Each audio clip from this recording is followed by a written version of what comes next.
السلام علیکم ورحمۃ اللہ وبرکاتہ، نحمدہ ونصلی علی رسولہ الکریم، اما بعد فاعوذ باللہ من الشیطان الرجیم، بسم اللہ الرحمن الرحیم، رب اشرح لی صدری ویسر لی امری واحلل عقدۃ من لسانی یفقہوا قولی۔ تیسرا پارہ، الفاظ کی وضاحت، آیت نمبر 253 سے 260 تک، آیت 253 to 260۔ تل کا، وہ، یہ دونوں طرح معنی کیا جاتا ہے۔ تل کا ذالکا کا مؤنث ہے۔ ذالک الکتاب شروع میں آپ نے پڑھا، ذالکا وہ مذکر کے لیے آتا ہے اور تل کا مؤنث کے لیے۔ الرسل رسول کی جمع۔ فضلنا فضیلت دی ہم نے، فا ضاد لام فضل سے ہے، فضلنا فضل یفضل تفضیل فضیلت دینا، ترجیح دینا۔ از راہ احسان کسی کو کسی اچھی چیز میں اس کے حق سے زیادہ بخشنا، یعنی احسان کے طور پر کسی کو اس کے حق سے زیادہ کوئی اچھی چیز دینا۔ کیا سمجھ آیا؟ فضل کیا ہے؟ بطور احسان، یعنی حق نہیں، کیا ہے؟ احسان۔ بطور احسان کسی کو کوئی اچھی چیز اس کے حق سے زیادہ بخشنا۔ بعدہم ان میں سے بعض کو، کن میں سے؟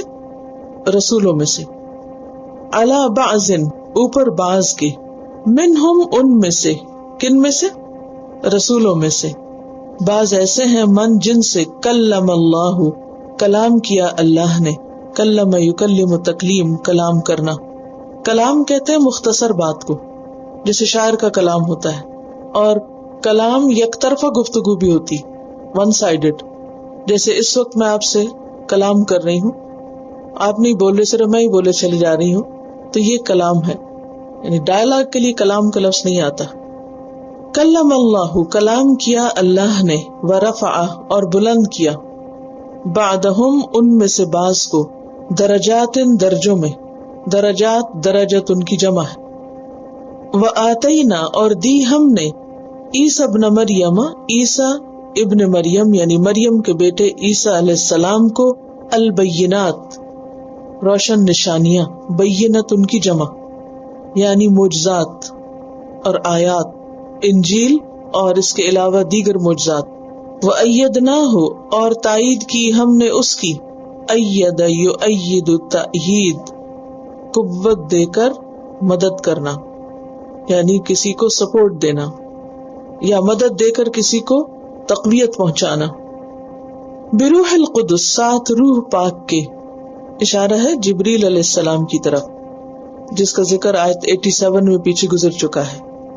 وَلَوْ شَاءَ اللَّهُ اور اگر چاہتا اللہ، مَقْتَتَلَ نہ لڑائی کرتے، اقتتل یقتتل اقتتال کسی کو قتل کرنے کا اہتمام کرنا۔ الذین وہ لوگ، من بعدہم جو ان کے بعد تھے، من بعد ما اس کے بعد، جاءتہم آئی ان کے پاس، البینات روشن نشانیاں، ولیکن لیکن، اختلفوا انہوں نے اختلاف کیا، اختلف یختلف اختلاف اردو میں بھی استعمال ہوتا ہے۔ فمنہم تو بعض ان میں سے، من جو آمن ایمان لے آئے، ومنہم اور ان میں سے بعض نے، من جس نے کفر کفر کیا، نہ مانے۔ ولو اور اگر شاء اللہ چاہتا اللہ، شیء سے، مقتتلوا تو وہ نہ لڑتے، ولیکن اللہ لیکن اللہ، یفعل کرتا ہے، فعل یفعل فعل، ما یرید جو وہ چاہتا ہے، ارادہ رکھتا ہے۔ یا ایھا الذین آمنوا اے وہ لوگو جو ایمان لائے ہو، انفقوا خرچ کرو، انفق ینفق انفاق خرچ کرنا، نون فا قاف اس کا روٹ ہے، نفق کہتے ہیں سرنگ کو۔ سرنگ کیا ہوتی؟ ٹنل، ایسی سرنگ جس کے دونوں طرف سوراخ ہو۔ ایک تو ہوتا ہے نا بل سا، جس میں ایک طرف سوراخ ہو، ایک طرف صرف انٹری کی جگہ اور اسی سے باہر نکلنا۔ نفق ہوتی ہے وہ ٹنل جس میں دونوں اینڈ پر سوراخ ہو، ایک طرف سے چیز داخل ہو اور دوسری طرف سے نکل جائے، اور مراد اس سے ہے جمع شدہ مال میں سوراخ کرنا، یعنی اس کو خرچ کرنا۔ نفق سوراخ ہوا نا ایک طرح سے۔ مما اس میں سے جو، یعنی سارا نہیں، اس میں سے بعض، رزقناکم جو رزق دیا ہم نے تم کو، اور رزق کہتے ہیں عطا کو، بخشش کو. صرف مال کے لیے نہیں ہوتا یہ لفظ. رزق کا معنی کیا ہے؟ عطا، بخشش، عنایت. مثلا کیا کیا چیز رزق ہوتی ہے؟ مال، علم، اولاد، وسائل، صلاحیتیں، یہ سب چیزیں رزق ہے، اللہ کی عطا ہے، بخشش. من قبل، اس سے پہلے، ان یاتیا، کہ آ جائے، یومن، ایک دن، مراد ہے قیامت کا، لا نہیں، بیع، تجارت. بیع کہتے ہیں تبادلہ اشیاء کو، ایکسچینج آف گڈس، لین دین کرنا، لینا اور دینا، خرید و فروخت مراد ہے. فیہ، اس دن میں، ولا، اور نہ، خلتن، دوستی. خلتن کا لفظ جو ہے یہ خلل سے ہے، خا لام لام، خلل. چلیے خلل کس کو کہتے ہیں پہلے یہ بتائیے. خلل ہے دماغ کا. خلل اندازی کس کو کہتے ہیں؟ دخل اندازی. ٹھیک ہے، اب صحیح ترجمہ کیا. خلل اندازی، دخل اندازی. تو خلال ہوتا ہے کسی چیز کے اندر داخل ہونے کی جگہ. جو دانتوں میں خلال ہے، یا داڑھی کا خلال کرتے ہیں، یا انگلیوں میں خلال کرتے ہیں. کیسے کرتے خلال؟ یعنی آپ کی انگلیاں جو ہیں وہ دوسری انگلیوں میں دخل اندازی کرتی ہیں، داخل ہو جاتی ہیں. تو اسی سے پھر خلتن، دوستی کو کہتے ہیں ایسی دوستی کہ جو انسان کے دل میں داخل ہو جائے، خلل ڈال دے. ٹھیک ہے. عربی کا ایک شعر ہے، ایک شاعر کہتا ہے قد تخللت مسلک الروح منی وبذا سمی الخلیل خلیلا. قد تخللت، تو داخل ہو گئی ہے، مسلک الروح، روح کی طرح داخل ہونا، منی، مجھ میں. یعنی جس طرح جسم کے اندر روح داخل ہو گئی ہے. اب کیا ہو گیا؟ جسم اور روح الگ الگ چیزیں تو نہیں رہی. کیا ہو گیا؟ زندگی اسی سے ہو گئی نا. وبذا، اور اسی وجہ سے، سمیہ، نام رکھا گیا ہے، الخلیل، دوست کا، خلیلا، دوست. یعنی دوست کو دوست اسی وجہ سے کہا جاتا ہے کیونکہ وہ آپ کی زندگی میں ایک طرح سے خلل انداز ہو جاتا ہے، شریک ہو جاتا ہے. تو خلہ کہتے ہیں گہری دوستی کو. یہ محبت سے بھی اگلا درجہ ہوتا ہے. ایک ہوتی ہے محبت اور ایک ہوتی ہے خلت. ٹھیک ہے. اب آپ دیکھیے کہ اللہ سبحانہ وتعالیٰ نے ابراہیم علیہ السلام کے لیے یہ لفظ استعمال کیا کہ واتخذ اللہ ابراہیم خلیلا. اب آپ دیکھیے کہ رسول اللہ صلی اللہ علیہ وسلم نے حضرت ابو بکر کے بارے میں فرمایا تھا لو کنت متخذا من امتی خلیلا لاتخذت ابا بکر. اگر میں اپنی امت میں سے کسی کو اپنا خلیل بناتا تو وہ ابو بکر ہوتے، لیکن آپ نے ان کو اپنا حبیب بنایا. حبیب جو ہے یہ محبت سے اور خلت سے نچلا درجہ ہے، اور خلیل صرف اللہ سبحانہ وتعالیٰ کے لیے. والذین آمنوا اشد حبا للہ. ایمان والوں کے لیے سب سے شدید محبت کس کے لیے ہوتی ہے؟ اللہ کی ہوتی، اور بندوں کی محبت اس سے نیچے ہوتی. تو اسی لیے آپ نے کیا فرمایا؟ اگر میں کسی کو خلیل بناتا تو وہ ابو بکر ہوتے. تو خلیل کون ہوا؟ جس سے بہت ہی شدید محبت ہو. قیامت کے دن کوئی کسی کا خلیل نہیں ہوگا، کوئی کسی کے کام نہیں آئے گا، کیونکہ دوست کام آتے ہیں.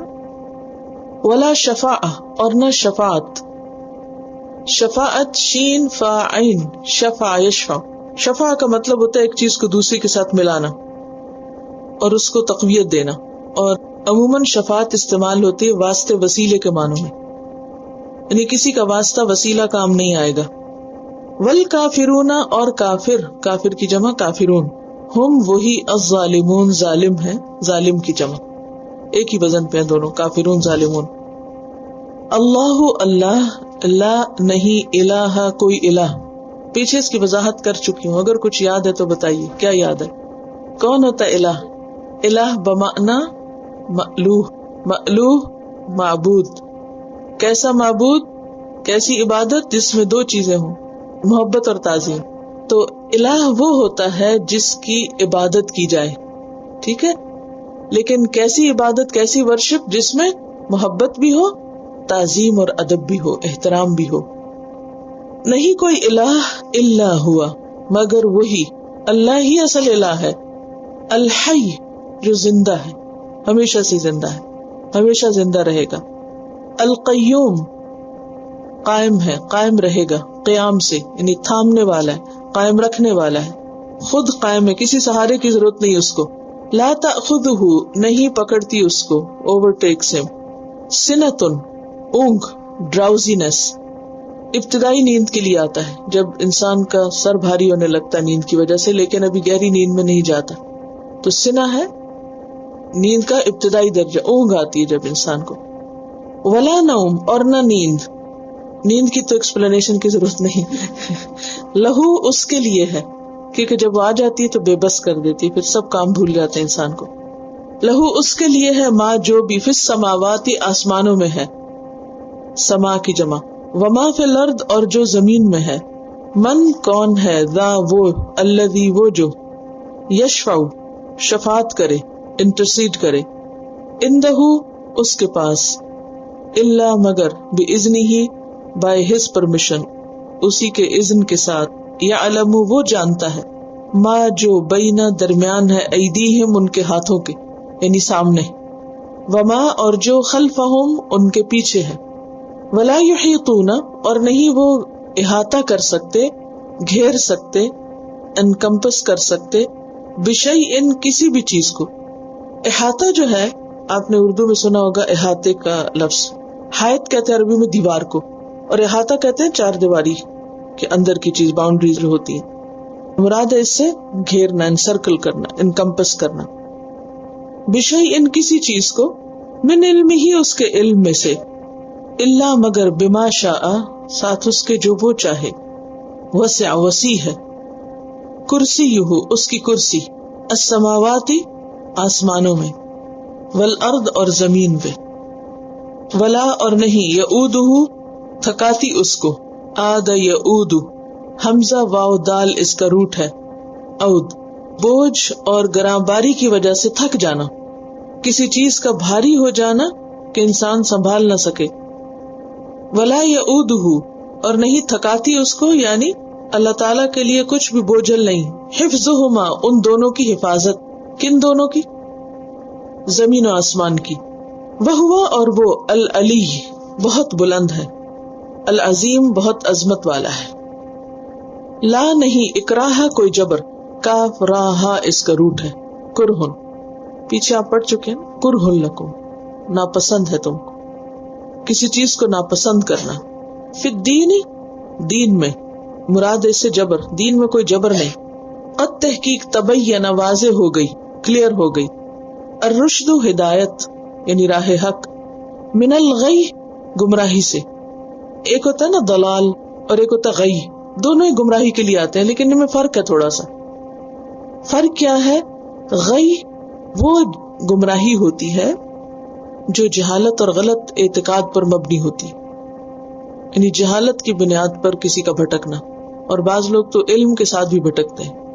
فمن یکفر تو جو کوئی کفر کرے گا، بالطاغوت طاغوت کا، طاغوت کا لفظ جو ہے طاغین یا سے ہے، طغا، طغا کا مطلب ہوتا ہے سرکشی کرنا، حد سے بڑھ جانا. طاغوت حد سے بڑھنے والا، ہر وہ چیز جو بندگی کی حد سے باہر نکل جائے. طاغوت کیا ہے؟ ہر وہ چیز جو بندگی کی حد سے باہر نکل جائے. تو کس حد میں داخل ہو جائے گی؟ جو بندگی کی حد سے نکلا وہ کس حد میں داخل ہو جائے گا؟ اللہ کی حدود میں دخل اندازی کرے گا. ٹھیک ہے، اصل میں طاغوت کا لفظی معنی کیا ہے؟ سرکش، حد پار کرے. اب آپ دیکھیں کہ اگر کوئی چیز جیسے دریا میں طغیانی آتی ہے تو پانی کیا کرتا ہے؟ حدیں پار کرتا ہے، لمٹس کراس کرتا ہے، پھر وہ کدھر جاتا ہے؟ شہر میں جاتا ہے. تو سرکشی کر رہا ہے نا پانی، اس کی جگہ کوئی تھی وہاں سے نکل کے کہیں اور پہنچ گیا تو اس کا حق نہیں تھا کہ وہاں جائے، وہ تو بربادی ہوگی. اسی طرح کوئی بھی آبجیکٹ، کوئی بھی بینگ، کوئی بھی وجود، کوئی بھی چیز جس کو اللہ نے کریٹ کیا ہے، ان سب کو اپنی بندگی کے لیے اللہ نے بنایا، سب اللہ کے فرما بردار. اگر کوئی چیز بندگی کی حد سے باہر نکلے اور الہ بننا چاہے تو وہی طاغوت ہو گیا. اللہ کے علاوہ جتنی بھی چیزیں ہیں جن کی لوگ پرستش کرتے سب طاغوت ہے، خواہ وہ انسان کا اپنا نفس ہو یا شیطان ہو یا درخت اور پتھر وغیرہ ہو، کوئی بھی چیز. وَيُؤْمِنْ اور ایمان لائے، باللہ اللہ پر، فقط پس تحقیق، استمسک روٹ بتائیے، میم سین کاف پیچھے آپ پڑھ چکے ہیں. فامسکوہن. کیا مانا ہے؟ کسی چیز کو مضبوطی سے پکڑنے کا ارادہ کرنا، گراسپ کرنا. بالعروتی، عروہ عین را واو سے ہے، نام بھی ہوتا ہے. عروہ کہتے ہیں کڑے کو، وہ چیز جو دوسری سے چمٹ جائے. برتن کا ہینڈل وغیرہ، دروازے کا ہینڈل، وہ کڑا نہیں ہوتا گول. اسی طرح جو سوئمنگ پول کے اندر پکڑنے کی چیزیں ہوتی ہیں وہ بھی عروہ ہوتا ہے. کبھی آپ نے بس میں سفر کیا ہوگا تو بس میں بھی عروہ لٹکا ہوتا ہے، جس کو آپ پکڑ لیتے ہیں تو پھر کیا ہوتا ہے؟ گرتے نہیں. ٹھیک ہے، لیکن اس کو پکا ہونا چاہیے ورنہ لے ڈوبے گا. تو وثقہ اس کے لیے آیا، وثقہ جو کبھی نہیں ٹوٹے گا، مضبوط ہے، پکا ہے، مضبوط ترین. وثقہ جو ہے یہ اسم تفضیل ہے. کیسے؟ مؤنث ہے اصل میں، اس لیے جیسے حسن سے حسنہ. ٹھیک، اسی طرح وثقہ جیسے کبرا، صغرا. وثقہ، وثقہ مضبوط ترین. صرف مضبوط نہیں، مضبوط ترین ہینڈ ہولڈ یا کڑا پکڑ لیا اس نے. لن فسامہ، نہیں ٹوٹنا. فا صاد میم، فصم. پہلے بھی شاید میں نے عرض کیا ہو کہ فا سے اکثر فعل جو شروع ہوتے ہیں ان میں جدائی اور ٹوٹنے اور الگ الگ ہونے کا معنی پایا جاتا ہے. جیسے فصل، کل آپ نے پڑھا تھا، فصل کا کیا معنی؟ جدا ہونا، الگ ہونا. اسی طرح فصم، اسی طرح فطم، فطام ہوتا ہے بچے کا دودھ چڑانا، ماں سے الگ کرنا. اس طرح فرق ڈالنا. اسی طرح فجر، پھوٹ پڑنا، فنفجرت. اسی طرح فسق، یہ عربی کی خاص خصوصیت ہے. حروف کے اندر بھی خاصیتیں ہیں، ان کے اندر بھی اثرات ہیں. اسی لیے آپ نے دیکھا ہوگا کہ جب قرآن پاک پڑھ کر دم کرتے ہیں تو اس کے انسان کے جسم کے اوپر اثرات ہوتے ہیں. کیونکہ عربی زبان کی خاص یہ خوبی ہے کہ اس کے حروف جو ہیں وہ بھی اپنی ایک الگ الگ تاثیر رکھتے ہیں. حتیٰ کہ قرات کے اندر بھی جو ان کے مخارج ہیں وہ الگ الگ ہیں، اور ان کی پھر اپنی خاصیتیں بھی ہیں کہ ان کو پروناؤنس کیسے کرنا ہے. موٹا پڑھنا یا باریک پڑھنا ہے، یا اس کے اندر کیسی ساؤنڈ ہوگی. کسی کے اندر سیٹی کی ساؤنڈ ہے، کسی کے اندر کسی اور چیز کی. تو اسی لیے قرآن پاک جب ہم سنتے ہیں اس کی تلاوت تو ہماری روح پر، دل دماغ پہ اثر کرتا ہے. کیونکہ ہر جو حرف ہے نا اس کے لیے اندر ایک الگ پوائنٹ ہے جہاں جا کے وہ ٹچ کرتا ہے اور اس کو پھر وہ ہلا کے رکھ دیتا ہے.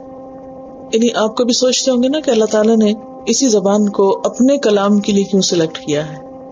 تو یہ زبان عام زبان نہیں ہے، اور معجزہ ہے کہ 1400 سال سے اس میں کوئی تبدیلی بھی نہیں ہوئی. یعنی آج بھی یہ اسی طرح سمجھی جاتی، ورنہ تو ہر کچھ عرصے کے بعد زبانوں میں اتنی تبدیلی آ جاتی کہ اگلی جنریشن اس کو سمجھتی نہیں. اسی طرح کل آپ نے فرغا بھی پڑھا تھا، افرغ علینا، تو اس میں بھی کیا تھا؟ انڈیل دینا، الگ کر دینا، یعنی کہ جدائی کا معنی. لن فسام لہا، نہیں ٹوٹنا، دراڑ آنے کے معنی میں ہوتا ہے. یہ فسام جو ہے، فسم ایسا ٹوٹنا ہوتا ہے کہ جس میں ٹوٹ کے الگ نہیں ہوتا. شق میں تو الگ ہو جاتا ہے نا، ٹکڑا ہو جاتا ہے، لیکن اس میں صرف دراڑ آتی ہے. جس بازو کا گاڑی کی جو آپ کی ونڈ سکرین ہوتی ہے اس کے اوپر کچھ لگ جائے تو بیچ میں کریک آ جاتے ہیں، مگر وہ اپنی جگہ بھی لگے رہتے ہیں، یعنی کہ پھر محفوظ نہیں رہتی وہ چیز جس کے اندر دراڑ آ جائے. لن فسام لہا، یعنی اس میں تو دراڑ بھی نہیں آئے گی. واللہ، اور اللہ، سمیع، سننے والا ہے، علیم، جاننے والا ہے. اللہ، اللہ، ولی، دوست ہے، مددگار ہے، کارساز ہے، ساتھی ہے، حمایتی ہے. الذین، ان لوگوں کا، آمنوا، جو ایمان لائے، یخرجہم، وہ ان کو نکالتا ہے، من الظلمات، اندھیروں سے. ظلمات جمع ہے ظلمت کی، اور ظلمت کہتے ہیں اندھیرے کو. الی النور، طرف نور کے. والذین، اور وہ لوگ، کفروا، جنہوں نے کفر کیا، اولیاءہم، یہ ولی کی جمع ہے، اولیاء، ان کے دوست، الطاغوت، طاغوت ہیں. یخرجونہم، جو ان کو نکالتے ہیں، من النور، روشنی سے، الی الظلمات، اندھیروں کی طرف. اولئک، یہی لوگ، اصحاب النار، آگ کے ساتھی ہیں. ہم فیہا خالدون، وہ اس میں ہمیشہ رہنے والے ہیں. الم ترا، کیا تم نے نہیں دیکھا؟ اس کی وضاحت ہو گئی نا، 2 دفعہ ہوئی تھی، وہی معنی یاد کر لیجئے. حرف استفہام ہے اور تعجب کے لیے ہے، اور لم جو ہے حرف نفی ہے، اور ترا رآ سے ہے دیکھنا، اور دیکھنا صرف آنکھ سے دیکھنا نہیں بلکہ دل سے دیکھنا، غور و فکر کرنا. الی الذی، طرف اس شخص کے، اشارہ ہے نمرود بن کنعان کی طرف. حاجہ، جس نے جھگڑا کیا تھا، آرگیومنٹ کی تھی. حاجہ حجت بازی سے ہے مناظرہ کرنا، ایک دوسرے پہ غلبہ پانے کے لیے دلائل دینا. ابراہیم علیہ السلام سے فی ربہ اس کے رب کے بارے میں، ان یہ کہ آتا اللہ الملک دی اس کو اللہ نے بادشاہت، کنگشپ. اس قال جب کہا ابراہیم علیہ السلام نے ربی میرا رب، مائی لارڈ، الذی وہ ہے جو یحیی وہ زندہ کرتا ہے، وہ یمیت اور وہ موت دیتا ہے. قال اس نے کہا انا میں، احیی میں زندہ کرتا ہوں، وہ امیت اور میں موت دیتا ہوں. قال کہا ابراہیم علیہ السلام نے. اب آپ یہ ذرا اوپر غور کیجئے، یحیی و یمیت، احیی و امیت، روٹ ایک ہی ہے لیکن شیپ چینج ہوئی. یحیی وہ زندہ کرتا ہے، احیی میں زندہ کرتا ہوں، یمیت وہ موت دیتا، امیت میں موت دیتا ہوں. تو اگر روٹ آتا ہو تو پھر آپ ان کا کنیکشن ڈھونڈ کے خود بھی میننگ نکال لیتے ہیں. قال ابراہیم علیہ السلام نے کہا فإن اللہ پس بے شک اللہ یأتی لاتا ہے بالشمس سورج کو، من المشرق مشرق سے، فأتی تو لے آ بہا اس کو، من المغرب مغرب سے. یاد ہے آپ کو مشرق اور مغرب کی وضاحت؟ کون سا اسم ہے یہ؟ ظرف مفعل کے وزن پر. فبہت الذی پس حیران ہو گیا، ششدر رہ گیا، الذی وہ جو، بہت مبہوت ہونے کے لیے آتا، اردو میں استعمال ہوتا مبہوت، باہاتا اوورویلمڈ. الذی وہ جو کفر جس نے کفر کیا، واللہ اور اللہ لا یہدی نہیں ہدایت دیتا، القوم الظالمین ظالم قوم کو. او یا کلذی اس شخص کی طرح، مرہ جو گزرا، مرہ یمر مرور گزرنا، علی اوپر قریتن ایک بستی کے، ٹاؤن شپ کے، وہیا اور وہ، خاویتن گری پڑی تھی. خوا یخوی سے، خوا کیسے لکھیں گے؟ الف سے نہیں لکھیں گے، یا سے لکھیں گے، اور یا کے اوپر مد ہوگی، واو کے اوپر بیسیکلی ہوگی. خوا یخوی، واو یہ یخوی، اسی سے خاویت، کسی عمارت کا ویران ہو کے گر پڑنا. خوا کیا ہے؟ کسی عمارت کا ویران ہو کے گر پڑنا. دو چیزوں کے درمیان جو خالی جگہ اس میں سے گزرنے کے لیے وہ خوا آتا ہے. ایک ہوا ہوتی ہے، ایک خوا ہوتی. اب چھت جب گرتی ہے تو کیا ہوتا ہے؟ تصور میں لائیے، دو دیواروں کے بیچ جو خالی جگہ ہوتی ہے اس میں نیچے گر پڑتی، یہ ہے خاویہ، یعنی فالن انٹو روئن. علی عروشہا اپنی چھتوں پر، عروش جمع ہے عرش کی. ہر وہ چیز جو سایہ کرے اس کو عرش کہتے ہیں. عرش کیا ہوتا ہے؟ ہر وہ چیز جو سایہ کرے. جیسے بعض بیلوں کو چڑھاتے ہیں نا اوپر، چھپر سا بنتا ہے، تو اس کو بھی عرش کہتے ہیں. قالا کہا انا کیوں کر، کس طرح، یحیی زندہ کرے گا، ہذہ اس کو، اللہ بعد موتہا اس کی موت کے بعد. فاماتہ اللہ تو مار دیا اس کو اللہ نے. امات یمیت، وہ جو پیچھے یمیت اور امیت پڑا تھا نا، اسی سے ہے امات، بھی موت ہے اس کا روٹ. فاماتہ اللہ تو مار دیا اس کو اللہ نے، مئتا 100 عام سال. عام عین واو میم کے لیے آتا ہے. عام کہتے ہیں تیرنے کو. عام کا لفظی معنی کیا؟ تیرنا. تو سال کے لیے تیرنے کی بات کیوں آئی؟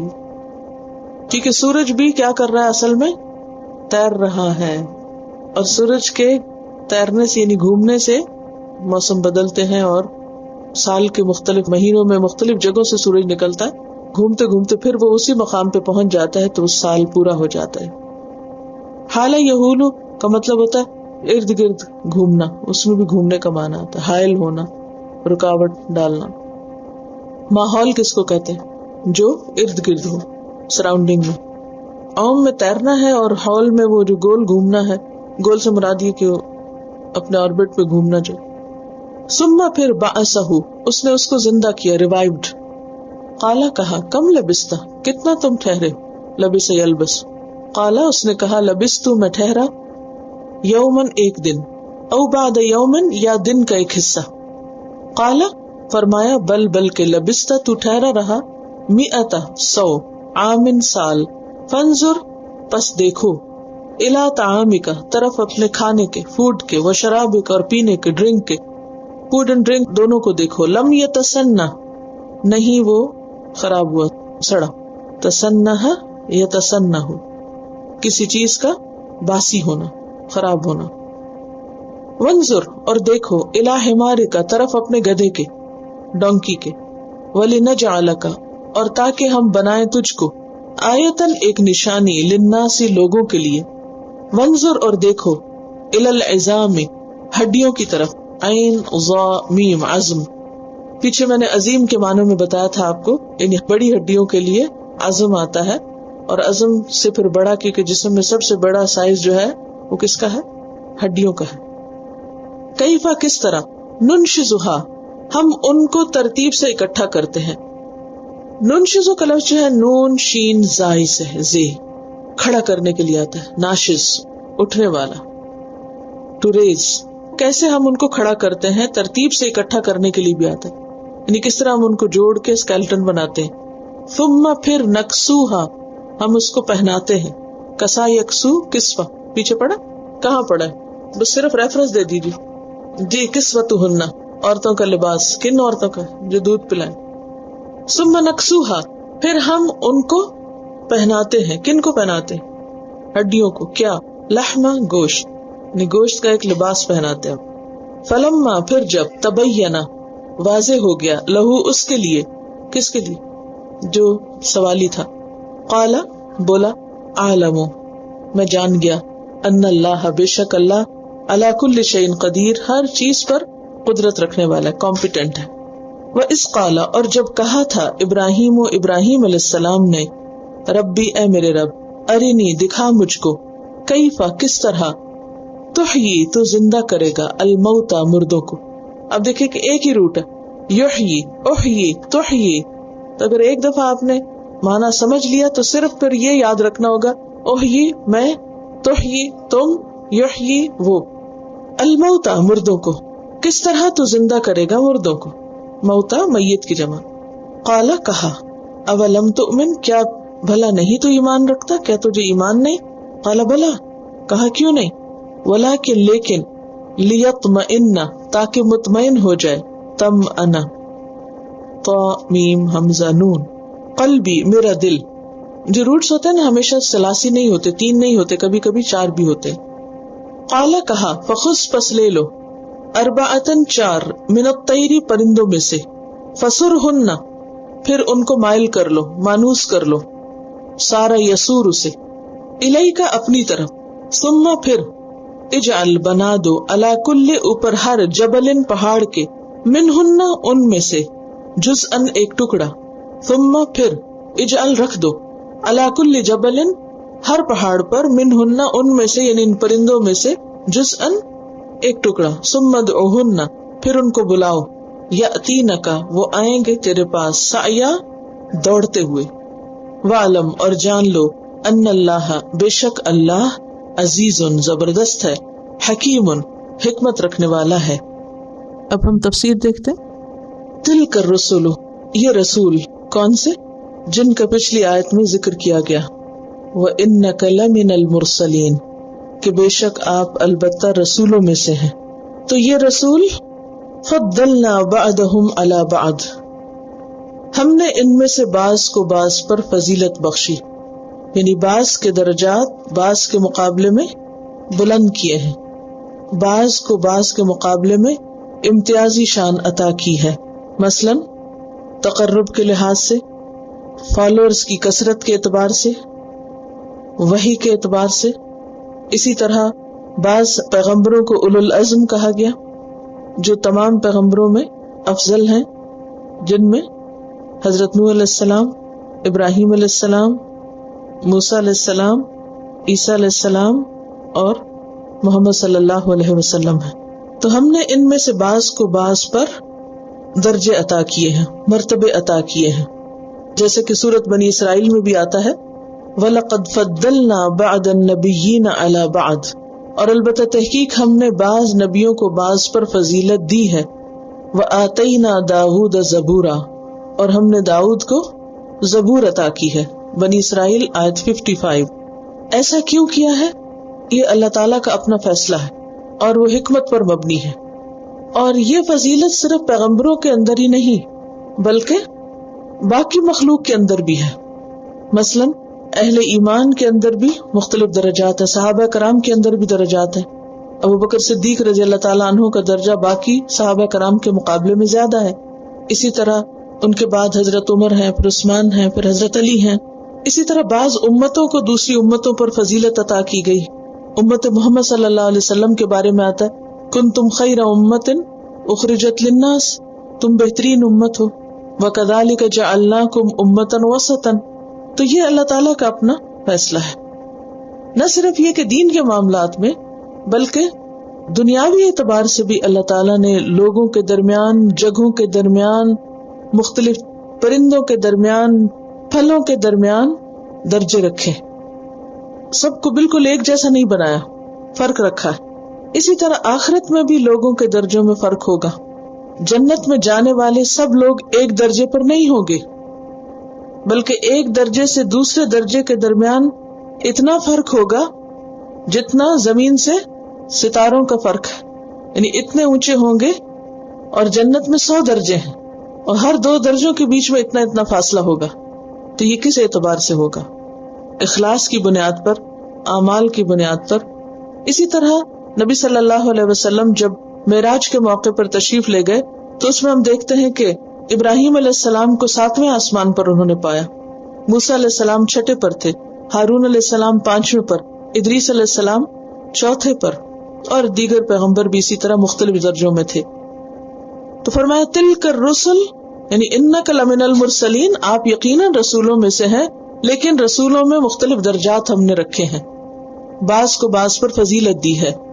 منہم من کلم اللہ، ان میں سے بعض سے اللہ نے کلام کیا ہے، جیسے موسیٰ علیہ السلام اور حضور صلی اللہ علیہ وسلم سے معراج کے موقع پر کہاں پر کلام کیا تھا موسیٰ علیہ السلام سے؟ کوہ طور پر. وَلَمَّا جَاءَ مُوسَىٰ لِمِيقَاتِنَا وَكَلَّمَهُ رَبُّهُ، سورۃ اعراف 143 پہ آتا ہے. وَرَفَعَ بَعْضَهُمْ دَرَجَاتٍ، اور بلند کیا ان میں سے بعض کو درجات میں، جیسے محمد صلی اللہ علیہ وسلم کو باقی انبیاء کے مقابلے میں زیادہ درجہ اور فضیلت عطا کی گئی. جنت میں ایک مقام ہے جو صرف ایک ہی شخص کو ملے گا، اور آپ صلی اللہ علیہ وسلم نے فرمایا کہ مجھے امید ہے کہ وہ میں ہی ہوں.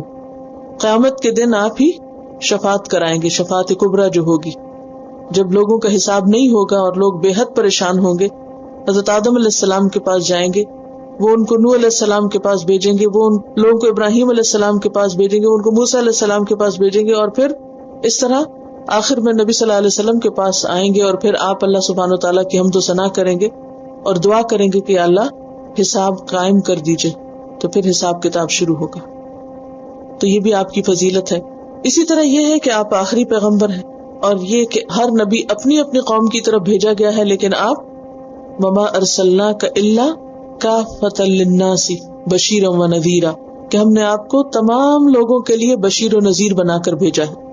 تو ورفع بعضهم درجات وآتینا عیسی ابن مریم البینات، اور اسی طرح عیسی ابن مریم کو کچھ خصوصیات عطا کی گئی، اور وہ کیا ہے؟ البینات، جن میں انجیل بھی ہے کیونکہ وہ بہت سی باتوں کو واضح کرنے والی تھی، ہدایت کی کتاب تھی. اور اسی طرح آپ کے معجزات جیسے مردوں کو زندہ کرنا، کوڑی اور برس والے کو اچھا کر دینا. وَأَيَّدْنَاهُ بِرُوحِ الْقُدُسِ، اور ہم نے عیسیٰ علیہ السلام کی مدد روح القدس کے ساتھ کی. اس کی تفصیل آپ آیت 87 میں پڑھ چکے ہیں. کیسے تائید کی گئی تھی عیسیٰ علیہ السلام کی؟ کچھ یاد نہیں. پنگھوڑے میں بولے تھے، اور ان کی ولادت کے وقت حضرت مریم کے پاس آئے تھے اور پھر پانی کا چشمہ جاری کیا، اور اسی طرح دیگر چیزیں بھی. اور روح القدس سے مراد پاک علم بھی ہے، العلم المقدس بھی ہے. وَلَوْ شَاءَ اللَّهُ، اور اگر اللہ چاہتا، مَقْتَتَلَ الَّذِينَ مِن بَعْدِهِمْ، نہ لڑتے آپس میں وہ لوگ جو ان کے بعد تھے. کن کے بعد؟ ان پیغمبروں کے بعد. صرف عیسیٰ علیہ السلام کے نہیں، ان سارے پیغمبروں کے بعد. یعنی ان پیغمبروں کی امتیں آپس میں بھی اور ایک دوسرے کے ساتھ بھی نہ لڑتی اگر اللہ چاہتا. من بعد ما جاءتهم البینات، اس کے بعد کہ ان کے پاس کھلی کھلی نشانیاں آ گئی تھی. ولکن اختلفوا، لیکن انہوں نے اختلاف کیا. تو اختلاف کی بنیاد پر کیا ہوا؟ جھگڑے ہوئے، قتل و غارت ہوئی. تو اس سے کیا پتہ چلتا ہے کہ دین کی بنیاد پر مذہبی اختلاف بسا اوقات صرف اختلاف نہیں رہتا بلکہ قتل و غارت کا ذریعہ بھی بن جاتا. اور یہ کوئی نئی بات نہیں، مذہب کے نام پہ جھگڑے ہمیشہ سے چلے آ رہے ہیں. فمنہم من آمن، تو ان میں سے کوئی تو ایمان لے آیا، یعنی جس نے حق پا لیا اور وہ مان گیا، ومنہم من کفر، اور ان میں سے بعض ایسے ہیں جنہوں نے نہ مانا، انکار کر دیا، ولو شاء اللہ، اور اگر اللہ چاہتا، مقتتلوا، تو وہ نہ لڑتے، یعنی اللہ ان کو زبردستی جبرن لڑائی سے روک سکتا تھا، لیکن اللہ نے ایسا نہیں کیا۔ کیوں؟ کیونکہ یہ اللہ کا طریقہ نہیں، اور اس میں ایک بہت بڑی حکمت ہے۔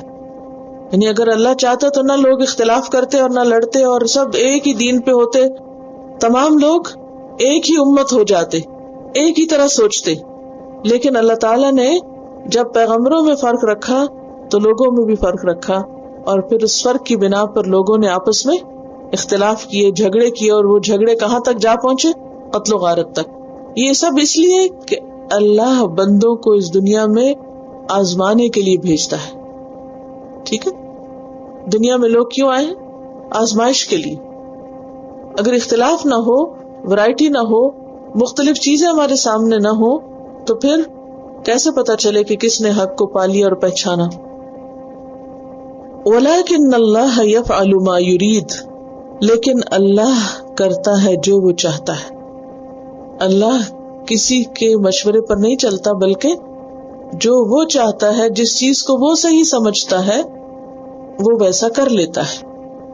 تو یہ اللہ ہی کا فیصلہ تھا، اور ضرور اس میں کوئی مصلحت ہے، اور یہ کہ دنیا کا نظام اسی طرح چلتا چلا رہا ہے۔ تو خلاصہ آیت کا یہ ہے، نمبر 1 کہ رسولوں کے درجات ہیں، نمبر 2 فضل کا مالک اللہ ہے، ان الفضل بید اللہ، کیونکہ فضلنا، ہم نے فضیلت دی، کوئی خود سے فضل حاصل نہیں کر سکتا۔ نمبر 3 عیسیٰ علیہ السلام نبی ہیں، الہ نہیں، کیونکہ وَآتَيْنَا عِيسَى ابْنَ مَرْيَمَ الْبَيِّنَاتِ، پھر یہ کہ عیسیٰ علیہ السلام کو اللہ کی طرف سے تائید حاصل ہوئی، وَأَيَّدْنَاهُ بِرُوحِ الْقُدُسِ، اور پھر یہ کہ دینی اختلافات قتل کی طرف لے جاتے ہیں۔ بعض اوقات لوگ حق کو پا کر بھی اسے قبول نہیں کرتے، تعصب کی وجہ سے، ضد اور ہٹ دھرمی کی وجہ سے، نتیجتاً جدال اور قتال ہوتا ہے۔ اور اللہ نے لوگوں کے لیے جبر کا طریقہ اختیار نہیں کیا، بلکہ ان کو اختیار دیا، حق ان پہ واضح کر دیا، کیونکہ بینات کا لفظ بار بار آیا ہے، اور پھر لوگوں کے اوپر چھوڑا کہ وہ اس حق کو پہچانے اور اس کو قبول کرے۔ تو جنہوں نے قبول کیا، مان لیا، ان کے درجات بلند ہو گئے، اور جنہوں نے نہیں مانا وہ پستی اور ذلت میں چلے گئے۔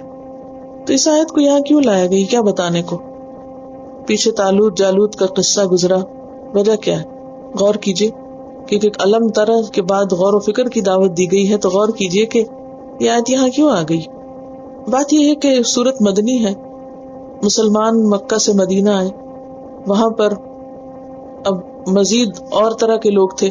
مکہ میں تو صرف قریش سے مقابلہ تھا، لیکن مدینہ آنے کے بعد ایک طرف خود مدینہ کے لوکل لوگ تھے، پھر دوسری طرف یہود و نصارہ تھے۔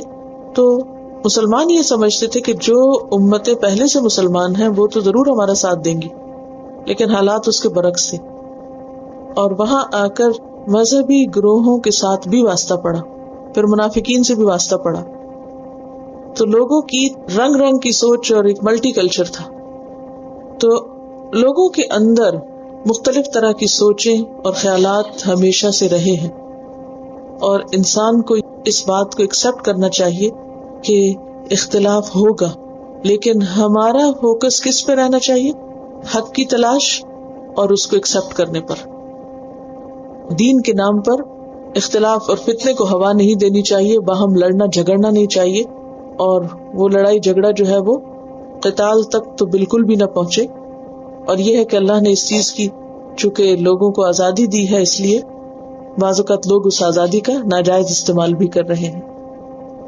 تو بیسیکلی جس کانٹیکس میں آیات اتری ہیں وہ مدینہ کے مسلمان ہیں، جن کو ایک وسیع نقطہ نظر سمجھایا جا رہا ہے کہ رسول تو بہت سے آئے ہیں، لیکن ہمیشہ رسولوں کے جو فالوورز رہے ہیں وہ مختلف طرح کے رہے ہیں، کیونکہ بسا اوقات یہود کیا کہتے تھے کہ موسیٰ علیہ السلام سب سے بہتر نبی، اور مسلمان ان کے مقابلے میں اپنے نبی کو بہتر ثابت کرنے کی دلیلیں دیتے۔ دوسری طرف مسلمانوں کو اس سے منع بھی کیا گیا کہ تم فرق نہ کرو، تمہارا کام کیا ہے؟ یؤمنون بما انزل الیک وما انزل من قبلک، تمام انبیاء کو مانو. آپ صلی اللہ علیہ وسلم نے خود بھی فرمایا لا تخیرونی علی موسیٰ، مجھے موسیٰ علیہ السلام پر فوقیت مت دو. یعنی یہ اللہ کا کام ہے، جس کو چاہے جس پر درجہ عطا کرے، لیکن فالوورز کو ایسی چیزوں میں نہیں پڑنا چاہیے. پھر فرمایا یا ایھا الذین آمنوا، اے لوگو جو ایمان لائے ہو. اہل ایمان کو خطاب ہے، ہم سب کو. کیا کرو؟ انفقوا، خرچ کرو. کیا خرچ کرو؟ مما رزقناکم، اس میں سے جو ہم نے عطا کیا تم کو، جو بھی دیا ہے اسے آگے دو. یعنی جو کچھ تمہارے پاس ہے وہ تمہارا نہیں ہے، وہ تمہیں ملا ہوا ہے کسی کی طرف سے. تو جس نے دیا ہے اسی کی خاطر پھر اس کے بندوں پہ خرچ کرو. پھر ساتھ ہی وارن کر دیا گیا کہ دیکھو ٹائم تھوڑا ہے خرچ کرنے کا. من قبل ان یأتی یوم، اس سے پہلے پہلے خرچ کر لو کہ وہ دن آ جائے. کون سا دن؟ قیامت کا دن. کیسا ہے وہ دن؟ لا بیع فیہ، جس میں کوئی خرید و فروخت نہ ہو سکے گی. یعنی وہاں پر تم کوئی قیمتی چیز خرید کر بطور رشوت نہیں دے سکو گے چھوٹنے کے لیے. ولا خلۃ، نہ کسی کی دوستی کام آئے گی کہ کوئی اور تم پر اپنا مال خرچ کرے. ولا شفاعۃ، اور نہ کسی کی سفارش کام آئے گی. دنیا میں مصیبت کے وقت مختلف طریقوں سے انسان کو فائدہ پہنچتا ہے. اگر آپ کے پاس کوئی چیز ہے اور وہ ٹوٹ گئی تو آپ کیا کرتے ہیں؟ جا کے اور لے آتے ہیں. قیامت کے دن تو ایسا نہیں کر سکیں گے. اگر آپ مشکل میں اور آپ کے کوئی رشتہ دار پاس نہیں ہے تو دوست کام آ جاتے ہیں. قیامت کے دن رشتہ دار بھی کام نہیں آئیں گے. یوم لا ینفع مال ولا بنون، جس دن نہ مال کام آئے گا نہ بیٹے کام آئیں گے. الا من اتی اللہ بقلب سلیم، مگر وہ جو سلامت دل لے کر آیا، یعنی جس کے دل میں اخلاص تھا، توحید تھی. تو کوئی انسان کام نہیں آئے گا، بلکہ دوست تو الٹا اس دن دشمن بن جائیں گے. سورۃ الزخرف آیت 67 میں آتا ہے الاخلاء یومئذ بعضهم لبعض عدو الا المتقین، متقین کے سوا سارے دوست ایک دوسرے کے دشمن بن جائیں گے. دوست دشمن بن جائیں گے، کام تو دور کی بات کہ کوئی آئے. ولا شفاعت، اسی طرح دنیا میں کوئی مشکل آتی ہے تو انسان کہیں اٹکتا پھنستا ہے تو کسی زور والے کی سفارش کرا لی جاتی ہے، لیکن وہاں پر سفارش بھی کام نہ آئے گی. اس لیے وہ دن بہت سخت دن ہے. اس دن کے لیے کچھ کرو. کیا کرو؟ جو کچھ تمہارے پاس ہے اسے آگے خرچ کرو، دوسروں تک پہنچاؤ. چاہے وہ مال ہے، چاہے وہ تمہارا علم ہے، چاہے تمہاری جسمانی طاقت ہے، یا کوئی اور تمہارے پاس ہنر ہے جس سے تم لوگوں کو فائدہ پہنچا سکتے ہو، پہنچاؤ. کیونکہ مومن تو ہوتا ہی فائدہ پہنچانے والا ہے. اس کی نظر فائدے لینے کی طرف نہیں ہوتی، اس کی نظر فائدے دینے کی طرف ہوتی ہے. کیونکہ اسے پتا ہے میں جو کچھ دوں گا مجھے اللہ واپس کر دے گا اور کئی گنا زیادہ بڑھا کے دے گا. قیامت کے دن خاص طور پر صدقہ انسان کو بہت فائدہ دے گا. حدیث میں آتا ہے، مسند احمد کی حدیث ہے، کل امرئ فی ظل صدقتہ یوم القیامہ، ہر شخص قیامت کے دن اپنے صدقے کے سائے میں ہوگا. اس دن کوئی سایہ نہیں ہوگا، سورج بہت قریب ہوگا، تو ہر شخص کو امبریلا چاہیے. جب کہیں آپ دھوپ میں جا رہے ہو تو کیا کرتے ہیں؟ فوراً کیا دل چاہتا ہے؟ کسی درخت کے نیچے ہو جائیں، کوئی سایہ ہو جائے. اگر نہیں تو آپ خود کسی چیز سے کر لیں. تو اور تو کوئی چیز نہیں، وہاں سے خرید و فروخت تو ہے ہی نہیں، کوئی مارکیٹ تو ہوگی نہیں قیامت کے دن کہ جہاں سے جا کے آپ کچھ پیسے دے کے ایک امبریلا خرید لائیں. آپ حج پہ جاتے ہیں تو بازو کا کیا ہوتا ہے، اگر آپ کی چھتری کھو گئی، ٹوٹ گئی، تو وہاں جگہ جگہ ملتی ہے اور لے لیتے ہیں. قیامت کے دن کہیں سے کوئی چھتری نہیں ملے گی، وہ آج بنانی پڑے گی. اور وہ کیا ہے؟ مومن کی چھتری قیامت کے دن اس کا صدقہ ہے. آج جو کچھ آپ کسی پہ خرچ کریں گے، کسی کو دیں گے، کل قیامت کے دن وہ آپ کے لیے سایہ بن جائے گا. اسی طرح ایک اور حدیث سے بھی پتہ چلتا ہے کہ 7 لوگ عرش الہی کے سائے تلے ہوں گے جب کوئی سایہ نہ ہوگا. ان میں سے ایک شخص وہ ہوگا رجل تصدق بصدقۃ، ایسا شخص جس نے صدقہ کیا فاخفاها، پھر چھپا کے کیا، حتی لا تعلم شمالہ ما تنفق یمینہ، حتیٰ کہ اس کا بایاں ہاتھ یہ نہیں جانتا کہ دائیں نے کیا دیا. اتنا سیکرٹلی اس نے کسی کو دیا کہ کسی کو خبر بھی نہیں ہوئی. ایسا شخص جو خالصتاً اللہ کے لیے دینے والا ہو، اسے صرف کوئی چھتری نہیں، رحمان کے عرش کا سایہ ملے گا. تو صدقہ جو ہے دنیا میں بھی ڈھال بنتا ہے، آپ کو پتا نا صدقہ بلاؤں کو ٹالتا ہے، اللہ کے غضب کو ٹھنڈا کرتا ہے جو ہم گناہوں کے جیسے بھڑکاتے ہیں. لیکن انسان بڑا بخیل ہے، بڑا حریص ہے. وہ کیا چاہتا ہے کہ ساری خیر بس اپنے لیے ہی سمیٹتا رہے اور اپنے لیے جمع کرتا رہتا حتیٰ کہ پھر موت آتی ہے، وہ دن آ جاتا ہے کہ اسے سب کچھ چھوڑ کے جانا پڑتا ہے، سب دوسروں کے پاس چلا جاتا ہے. وہ جس سے وہ اپنے لیے رکھ رہا تھا وہ اصل میں تھا نہیں اس کا اپنا. حدیث میں آتا ہے انسان کہتا ہے میرا مال میرا مال، تو آپ نے فرمایا حالانکہ اس کا مال وہ جس نے کھا کے ختم کر دیا، پہن کے پرانا کر دیا یا پھر آگے ذخیرہ کر دیا، اور باقی سب تو اس کے وارثوں کا ہے، اس کا تھوڑی ہے، باقی تو اور لے جائیں گے. تو اس لیے کیا کرو، انفقو، دے دو، خرچ کرو، نکالو اس کو. اور صرف یہ کہ مال نہیں، اگر مال نہیں ہے تو اور بھی چیزیں اللہ نے آپ کو دی، مثلاً علم ہے، کوئی اچھی بات آپ کو پتہ چلتی تو اپنے تک نہ رکھو، کسی اور کو پہنچاؤ. جو کچھ تمہارے پاس ہے اسے دوسروں کے ساتھ شیئر کرو، دو، بانٹو، نکالو تاکہ خیر پھیلے، دنیا میں بھی اندھیرے دور ہوں اور قیامت کے دن بھی مشکلیں آسان ہوں. اور یہ بھی آپ کو معلوم ہے کہ جب انسان مر جاتا ہے تو اس کا اپنا عمل تو ختم ہو جاتا ہے، 3 چیزیں بعد میں بھی باقی رہتی ہیں. اور وہ کون سی؟ صدقۃ جاریہ، صدقہ جاریہ، جو نیکی کے کاموں میں انسان اپنی زندگی میں خرچ کرتا ہے اور وہ پروجیکٹس چلتے رہتے ہیں بعد میں بھی. وہ علم جس سے لوگ فائدہ اٹھائیں، اور نیک اولاد جو ماں باپ کے لیے دعائیں کرے، اپنی اولاد کی اچھی تربیت کرے. تو تربیت بھی صدقہ ہے ایک طرح سے. تو جس دن کوئی تجارت اور کوئی دوستی، کوئی سفارش کام نہ آئے گی، اور کافر تو وہی ظالم ہے. یا کافر سے مراد عام کافر بھی ہیں، اور خاص طور پر اللہ کا یہ حکم نہ ماننے والے لوگ کہ جو مال کو سینت کر رکھے اور دوسروں پہ خرچ نہ کرے. ہم الظالمون، وہی ظالم ہے، یعنی اپنی جان پہ خود ظلم کرنے والے. ان کو موقع دیا گیا تھا نیکی کمانے کا، دوسروں پہ خرچ کر کے انہوں نے ایسا نہیں کیا، تو دراصل کیا کیا، خود اپنے اوپر ظلم کر بیٹھے. اور اسی طرح شرک بھی بہت بڑا ظلم ہے، اس سے بھی منع کیا گیا ہے. تو انفاق جو ہے یہ ایمان کا تقاضا ہے، اور بخل جو ہے وہ ایمان میں نقص پیدا کر دیتا ہے. انسان کو اپنے ایمان کی تصدیق کے لیے کچھ کرنے کی ضرورت ہے، اور وہ کیا؟ اپنی سنجیدگی ظاہر کرنے کے لیے انسان کیا کرے؟ اللہ کی خاطر خرچ کرے. کیسی جگہوں پر؟ جہاں اس کا کوئی مفاد نہ ہو. ورنہ مفاد کے لیے اور کچھ فائدہ اٹھانے کے لیے تو سبھی خرچ کرتے ہیں. جہاں سے آپ کو کچھ ملتا ہو وہاں تو آسان ہوتا ہے خرچ کرنا. بس آپ بازار میں جا کے خوب خرچ کر لیتے ہیں. کیوں؟ کیونکہ آپ کو بدلے میں کچھ مل رہا ہے.